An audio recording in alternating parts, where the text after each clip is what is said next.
Oremos. Padre, gracias por tu amor, por tu misericordia, por traernos a este lugar, la cabaña, por traernos aquí unidos como comunidad de fe. Ahora, Señor, te rogamos en tu infinito amor y misericordia, Señor, que ministre nuestras vidas, nuestros corazones. Danos paz en este momento, danos esa tranquilidad para saber qué es lo que tú quieres hablar a nuestros corazones y a nuestras vidas en este día, Señor. En el nombre poderoso de Jesús, amén. Amén. Voy a leer un trozo, una parte de Jonás capítulo 2. Muchos de nosotros hemos estudiado la semana pasada Jonás capítulo 1. Yo voy a estar hablando acerca de Jonás capítulo 1 un poco más que el capítulo 2. El capítulo 2 del libro de Jonás es la oración de ruego de Jonás por la situación que estaba viviendo dentro de la panza del pez, o sea, dentro del estómago del pez. Y luego de eso vamos a hablar un poquito acerca del tema del día de hoy, que es la apatía. Antes de eso vamos a leer Jonás capítulo 2, versos 5 al 10. Y dice, Jonás orando a Dios, dice: me hundí bajo las olas de las aguas aguas se cerraron sobre mí. Las algas se enredaban en mi cabeza. Me hundí hasta las raíces de las montañas.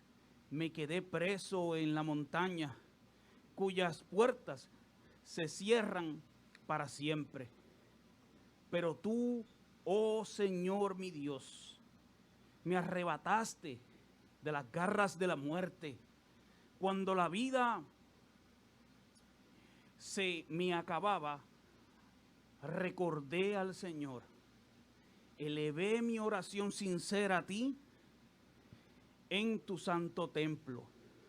Los que rinden cultos a los dioses falsos le dan la espalda a todas las misericordias de Dios, pero yo ofreceré sacrificio con cantos de alabanza y cumpliré todas mis promesas, pues mi salvación solo viene del Señor. Entonces el Señor ordenó al pez escupir a Jonás sobre la playa. Esta es la segunda predicación de la serie de las predicaciones del libro de Jonás. En la primera predicación vimos que Jonás representa a aquellos cristianos o aquellas personas que quieren huir de Dios. Tal vez nos preguntemos, ¿y qué es huir de Dios? Estoy haciendo un review, ¿verdad? Un repaso de lo que hablamos la semana pasada. Esto es sencillo, pues huir de Dios es una actitud que proviene del corazón. De nuestro corazón viene esa actitud. Un ejemplo, tal vez algunos estamos aquí, pero nuestro corazón está lejos del propósito que Dios tiene para nosotros. Lo repito, algunos podemos estar aquí, sentaditos, bien bonitos, bien arregladitos y perfumados, y nuestra visión y nuestra mente y nuestro corazón está lejísimo, lejos de Dios. Es como un matrimonio que siempre uno los ve juntos en todo lugar, pero en su casa no se hablan, cada uno duerme por su lado y están divorciados emocionalmente hace 2 o 3 años. De modo, puede haber muchas personas a nuestro alrededor viviendo de esa manera. Por lo tanto, huir de Dios es evitar las emociones que provienen del corazón y que nos comprometen con las otras personas. Pero solo Dios conoce el corazón del ser humano. También el día domingo pasado, afirmamos que una persona que huye de Dios nunca alcanzará sus metas y mucho menos alcanzará el propósito para que él fue creado. Y si esta persona alcanzara sus metas, al final se encontraría con un gran vacío, ya que Dios es el único que nos puede llenar. Yo le mencioné un versículo y esta vez se lo voy a leer, que es Juan 15, verso 5. Y dice ese verso, ciertamente, está hablando Jesús, ciertamente yo soy la vid, ustedes son las ramas. Los que permanecen en mí y yo en ellos producirán mucho fruto, porque separados de mí no pueden hacer nada. Este verso me toca a mí tremendamente. ¿Cuántos de nosotros nos gusta hacer las cosas a nuestro modo? ¿Cuántos de a nuestro own will? ¿Se acuerdan? Como decía Frank Sinatra, ¿verdad? My way. Todo lo queremos hacer a nuestro modo. Right? Entonces, es importante que tengamos en cuenta que si usted y yo hemos decidido seguir a Jesús, ya no dependemos de nosotros, ahora dependemos de Él. Dios en su soberanía hizo, estoy hablando de Jonás, hizo que cayera una gran tempestad para evitar que Jonás llegara al lugar que se había propuesto. Él quería correr de Dios. Así Dios, muchas veces, Él levantará tempestades en nuestra vida. Perdónenme. Levantará tempestades en nuestra vida. ¿Para qué? Para que nos diéramos cuenta que no podemos hacer nada sin Él.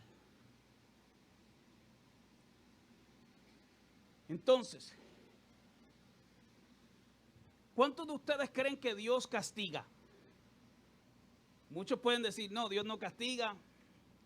Y a veces nosotros queremos ver a ese Dios súper amoroso, súper lindo. Jesus loves you, but that's not all. Jesús te ama, pero eso no es todo. Porque nosotros somos hijos del Padre. Y en ese momento, ¿qué hace un padre cuando un hijo se porta mal? El mexicano dice unos buenos cuerazos, ¿verdad? Eso dice el mexicano. Nosotros decimos, pues, lo van a pasar por la piedra. le van a pegar. Entonces, dice Hebreos, y esto para confirmar lo que yo estoy diciendo, porque pues, tal vez yo puedo decir cosas, pero yo tengo que afirmar eso con la Biblia. Y dice Hebreos capítulo 12, versos 5 al 6. ¿Acaso olvidaron las palabras de aliento con que Dios les habló a ustedes como a hijos? Él dijo, hijo mío, no tomes a la ligera la disciplina del Señor y no te des por vencido cuando te corrige, pues el Señor disciplina, o sea, castiga, enseña, corrige a los que ama. Y otra vez dice, y castiga. Esta palabra en el griego significa flagelar. Y está hablando de algo literalmente. Algo que nos va a doler. Hay momentos donde Dios nos va a llevar a un lugar donde nos va a doler. Tal vez no físicamente, pero sí espiritual y en el corazón. Entonces, castiga a todos los que recibe por hijos. Significa que cuando usted y yo pasamos y damos el paso de fe y decir, Jesús, ven a mi vida. Jesús, quiero que hagas algo y transformes mi corazón. En ese momento, no sé si se acuerdan, en el estudio bíblico de este pasado jueves hablamos de Jesús tocando la puerta. Dice que Jesús toca la puerta, Apocalipsis 3:20 o Revelaciones 3:20. La cuestión aquí es que le están tocando la puerta y toca, ya la abrimos. Órale. Y nos paramos al frente de la puerta y nunca lo dejamos entrar. Pero le abrimos la puerta. Y le abrimos la puerta, ¿por qué no lo dejamos entrar? Por la sencilla razón que no queremos que vea todo el mugrero. No queremos que vea toda la suciedad que hay en nuestro corazón. Pero el Espíritu Santo, que es el que entra en ese momento, es luz. Inmediatamente nos va a revelar todas esas cosas que están mal. Y cuando nos revela esas cosas, ahí entra la convicción de que estamos mal y que Dios nos va a corregir si la cosa no cambia. O sea, no podemos decir que somos seguidores de Jesús si nuestra vida sigue igual, si no cambió. Y esto es una crisis que muchas veces la iglesia pasa, o los seguidores de Jesús. Pero fíjense, es simple. Cuando tomamos a la ligera o hacer de menos la disciplina de Dios, entonces cuando el padre responsable que ama a sus hijos, Dios comienza a poner presión. Él hace todo esto para que nos arrepintamos de nuestra rebelión. ¿Se acuerda? Rebelión. Y enseñarnos que es por nuestro bien ser obedientes. Fíjense qué cosa. Ser obedientes es porque Dios quiere que hagamos bien. Dios no nos dice que hagamos algo porque Él quiere que lo hagamos. Dios cuando nos llama a obediencia es porque quiere que usted y yo estemos bien. Esa es la diferencia. Usted como papá le va a decir a su hijo, mete la mano ahí donde está el cuchillo. No. Va a decir, no pongan la mano ahí porque no quiere que se corte el niño o la niña. Es lógico. Y Él como nuestro papá nos está guardando y nos está dando instrucciones para cómo vivir la vida. Jonás fue un indiferente. En el capítulo 1, verso 5 dice que él se fue a dormir en medio de la tempestad que amenazaba a toda la tripulación. No solo eso, en el momento que Jonás decidió irse a dormir, cometió su tercer pecado. ¿Se acuerda? Su primer pecado, rebelión. Su segundo pecado, presunción. Y ahora su tercer pecado, la apatía. Qué cosa tan brutal esa, ¿verdad? La apatía, la indiferencia.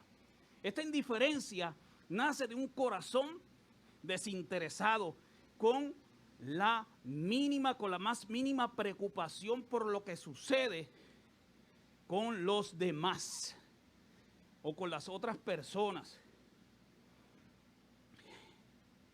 No sé si usted sabe por qué ocurre eso. Jonás está viviendo en un momento bien difícil. El Señor lo manda directamente a Nínive. Nínive, si ustedes ya saben, todos nosotros sabemos que Nínive fue un lugar que estaba lleno de pecado y que Dios ya iba a traer condenación a ese lugar. Jonás había experimentado ese pecado de ellos, ¿verdad? Y lo hablamos la semana pasada. Ahora resulta que en nuestros tiempos, y es importante, yo quiero afirmar esto, que hay estudios recientes que dicen que la apatía puede ser causada, o la indiferencia puede ser por el estrés y la ansiedad, la cual hoy en día vivimos. Vivimos en un estrés y una ansiedad, y prendemos la televisión y vemos el noticiero, y lo que dice el noticiero son puras noticias chidas, ¿verdad? Puras noticias malas, negativas. ¿Y qué uno aprende a hacer cuando está ocurriendo eso?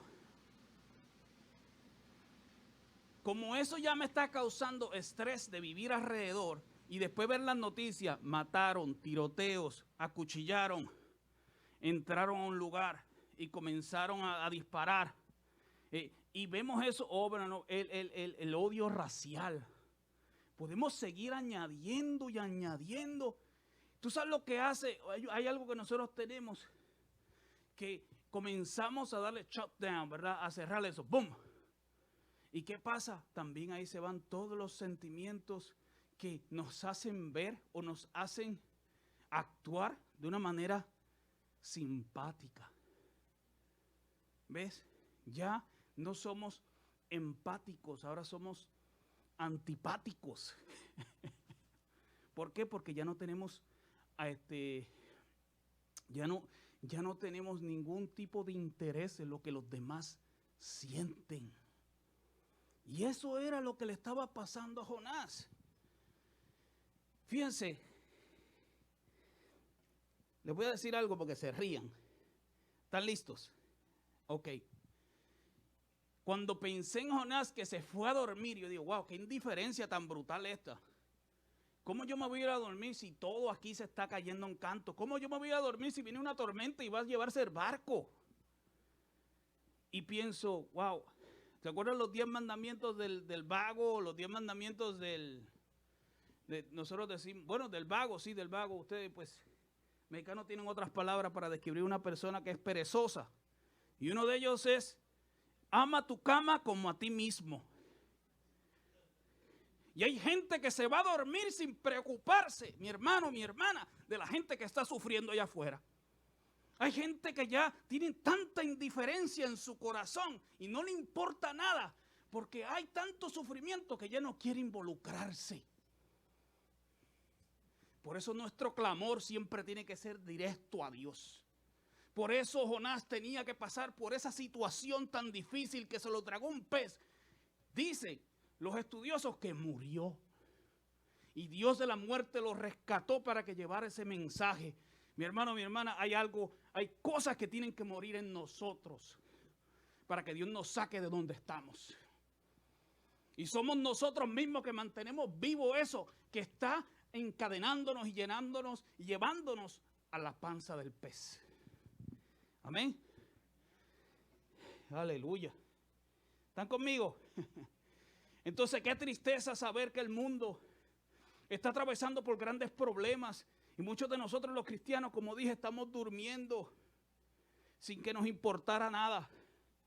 Vemos un mundo en decadencia, lleno de inmoralidad, de injusticia, y aquí estamos sin hacer nada, huyendo de Dios con una gran apatía. Cuando estuve trabajando en este sermón, yo dije, wow, esto va a ser muy fuerte para algunos de nosotros. Pero si yo no se lo digo que soy su pastor, ¿quién se lo va a decir? Porque la gente que está alrededor, también ellos están como témpanos de hielo. A ellos ya no les importa.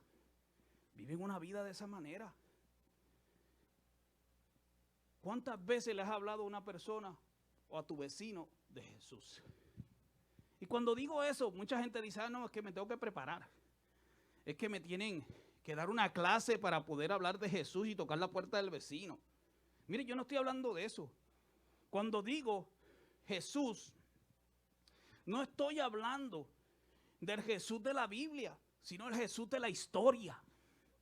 O sea, estoy hablando del que transformó tu vida. Estoy hablando de aquel que ha hecho cosas maravillosas en tu vida. Estoy hablando del Jesús que te ha liberado de la esclavitud del pecado y de la maldad.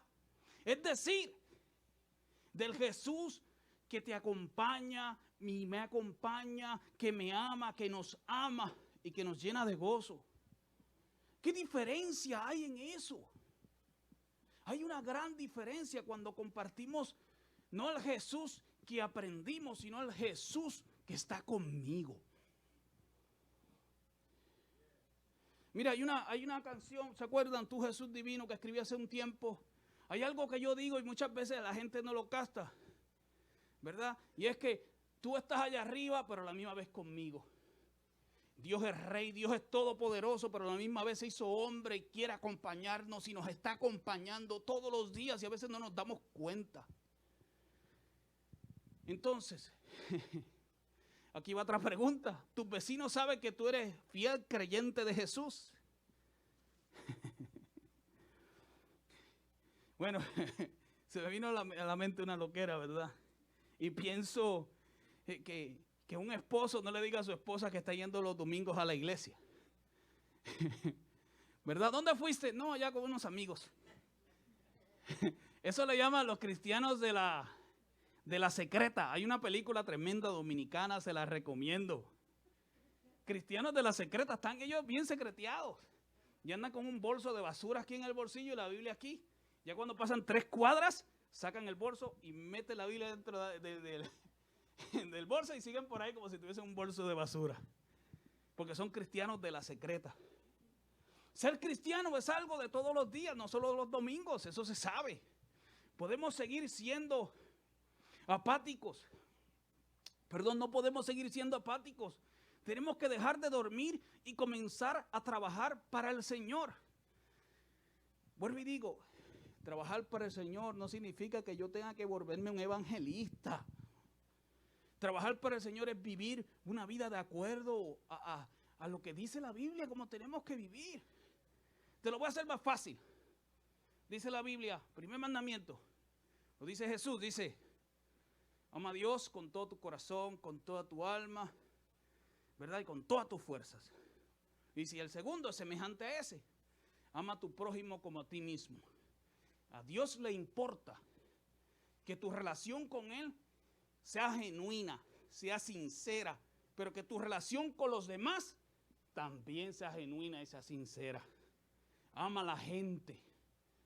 Ama a la gente. ¿Quieres hablarle de Jesús? Ama a la gente. Perdona.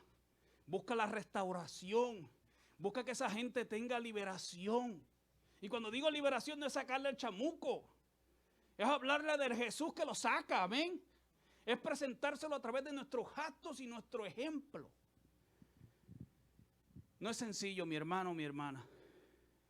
Seguimos con Jonás. Ese Jonás está tremendo. Jonás, por otro lado, no tenía ninguna intención de ir a Nínive. Prefirió que lo lanzaran al mar y que acabara con su vida. La apatía de Jonás era tan grande que él prefería morir que salvar a toda una ciudad.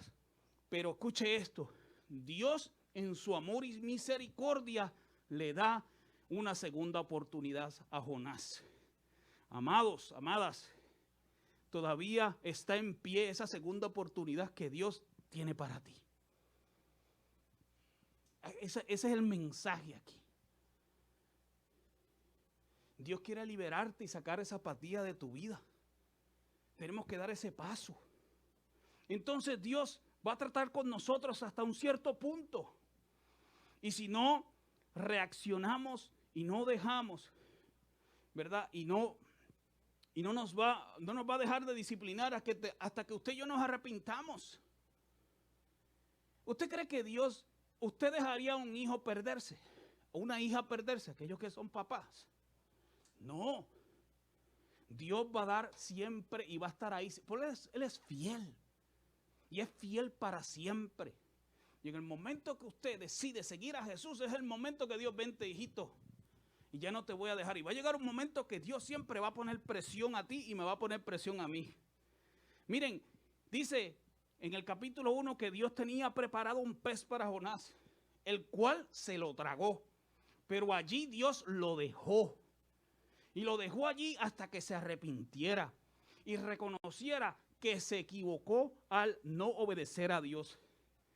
Luego se arrepintió y Dios en su misericordia lo restauró. Algo que me llamó la atención en el verso 7 del capítulo 2 de Jonás es esto. Él dice, cuando la vida se me acababa, escuchen esto, cuando la vida se me acababa, recordé al Señor, elevé mi oración sincera hacia ti y hacia tu santo templo.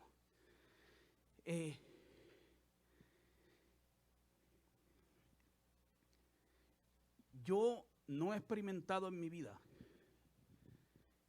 jamás una oración más sincera que cuando estoy en problemas. Lo voy a repetir. Yo nunca he orado a Dios más sinceramente que cuando estoy en problemas. ¿Saben qué?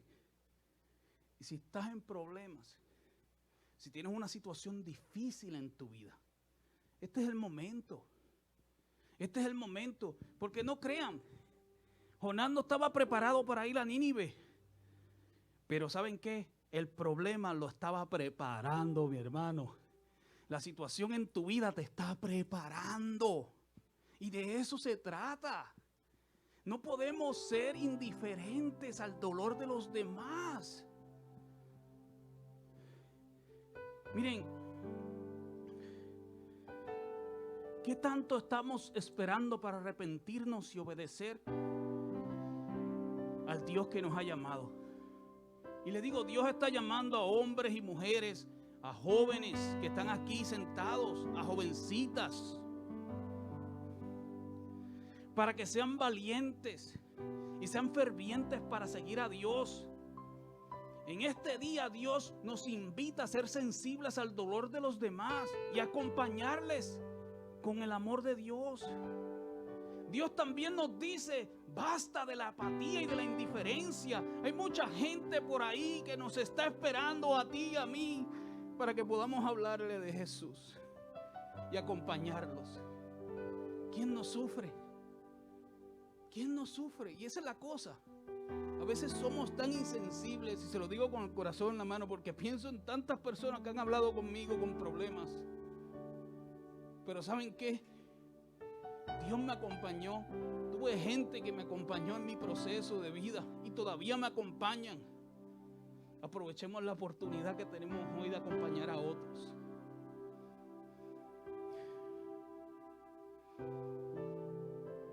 Si en este día te sientes que Dios te ha llamado al arrepentimiento y ser restaurado, ven. No detengas que Dios sea tu sanador. Yo tengo una pregunta para finalizar y luego vamos a pasar a orar. ¿Cuánto tiempo más necesitamos estar dentro del estómago del pez? ¿Cuánto más?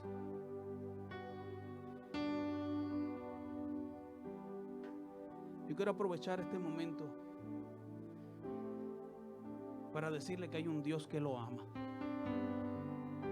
Que no importa su situación en la vida, que no importa su actitud y su pensamiento en este momento, hay un Dios que quiere transformar todo eso. Que el problema que usted hoy está pasando es que Dios lo está preparando. No es que Dios lo está tirando a un lado. Si nosotros reconocemos en nuestro corazón que estamos mal y que queremos seguir a Dios, Dios nos da esa segunda oportunidad. Eso fue lo que hizo Jonás.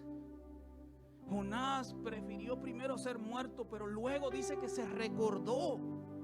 Se recordó de ese Dios de amor, de misericordia que lo llamó. Dice en el verso 9 del capítulo 2 que el Señor es su salvación. Nosotros necesitamos reconocer que el Señor es nuestra salvación. Vamos a ponernos de pie y vamos a orar. Yo voy a estar por aquí en esta esquina y quisiera invitarlo que si necesita a alguien que ore por usted, estoy listo. No se vaya por esa puerta sin que sea ministrado en este día. Ahí donde estamos, vamos a orar. Padre, perdónanos, Señor. Perdónanos por ser indiferentes, por no ser lo que tú nos has llamado a hacer, por irnos por otro rumbo, por obedecer otras cosas que no tienen nada que ver contigo. Trae restauración a nuestras vidas. Permite, Señor, que seamos liberados de la esclavitud del pecado. Permite, Señor, que sea Jesús el que reine en nuestros corazones. Señor, trae convicción a nuestras vidas y permite que podamos compartir con otros, con nuestro ejemplo, lo que es verdaderamente Jesús, nuestro Salvador y Libertador. En el nombre poderoso de Jesús, te bendecimos y te adoramos. Amén.